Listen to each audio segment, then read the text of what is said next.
एक बार की बात है, एक हरे भरे जंगल में एक कबूतर रहता था।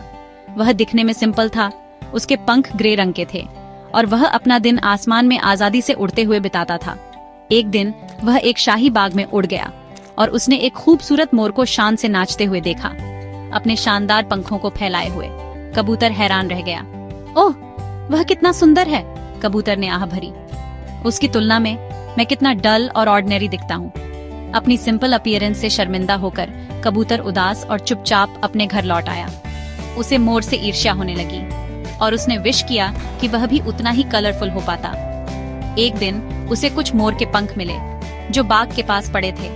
उसने उन्हें उठाया और अपने ऊपर चिपका लिया, ज्यादा सुंदर दिखने की उम्मीद में। फिर वह बाग में लौट आया, मोर की तरह इतराते हुए, लेकिन मोरों ने उसे तुरंत पहचान लिया।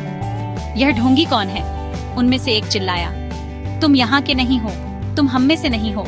और वे सब उसे मजाक उड़ाने और दूर भगाने लगे। दुखी और अपमानित होकर कबूतर अपने जंगल में वापस उड़ गया।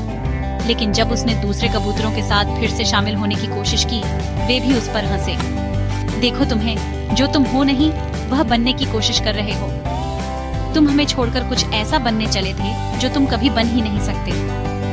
कबूतर का दिल टूट गया। उसने मोर के पंख नोच दिए और चुपचाप एक पेड़ के नीचे बैठ गया। एक बूढ़ा समझदार उल्लू उसके पास उड़कर आया। उदास मत हो, उल्लू ने धीरे से कहा।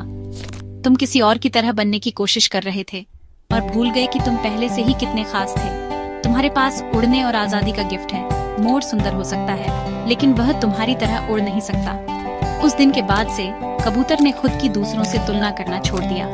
उसने अपनी सादगी को अपनाया और ऊंचा उड़ने लगा। उसे खुद पर